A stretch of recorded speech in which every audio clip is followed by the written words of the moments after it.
Originally what I planned to do today was to go through differences between the 17 and the 23, but I just think that this wrist understanding, and uke in particular, is just as important. So I hope I didn't disappoint anyone or bore you or anything. But the last 15 minutes, what I'd like is sort of a Q&A thing.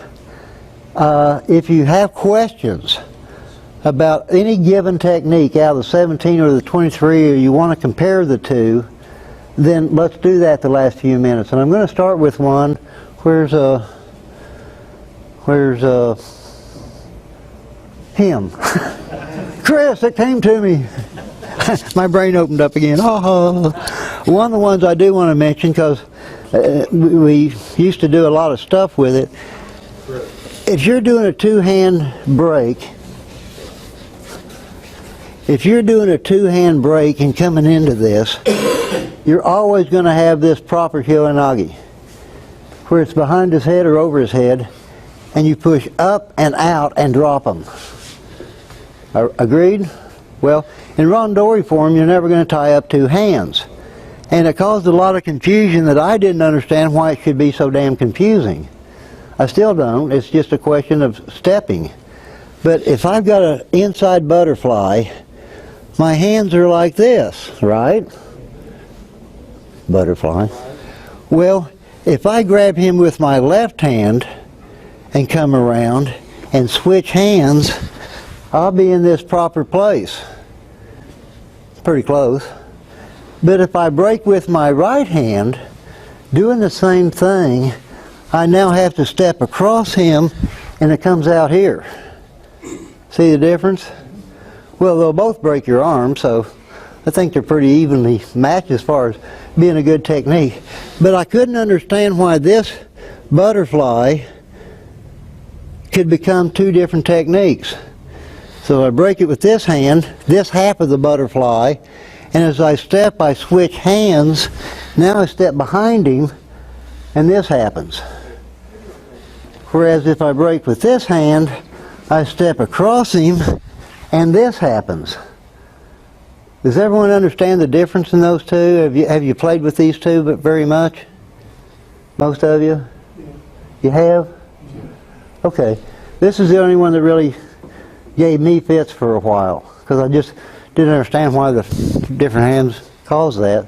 So, anyone that's got a question that wants to compare a technique out of the 17 as compared to the 23, or anything in either one you just don't understand, now's the time. So if you got questions on them, well, let me try to answer them. And if you don't have any questions, then this last 10 minutes or so, just play with the little things we've gone through today. It's totally up to you. I'll be happy to work with any technique out of either one, or just let you play with some of this stuff you haven't played with before. How about Maitosh? Maitosh? That's a great one. That's my favorite series, by the way, out of 23. Now, everyone does this, teaches this, performs this differently. And my way is no better than anyone else. It just works for me. But as I come in, I instantly put this thumb here and slide it up, because it gives me this perfect coil. And people try to force this.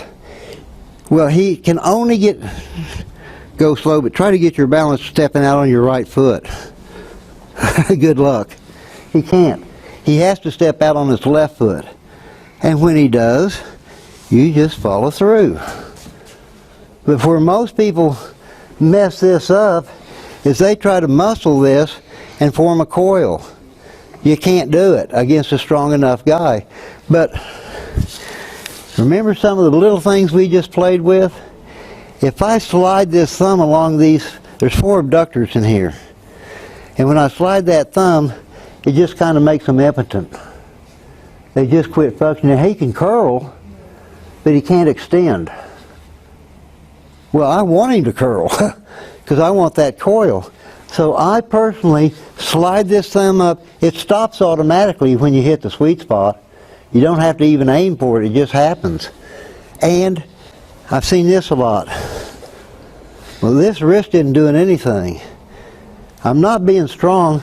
I'm slowly rolling that wrist, not with power, with anatomy.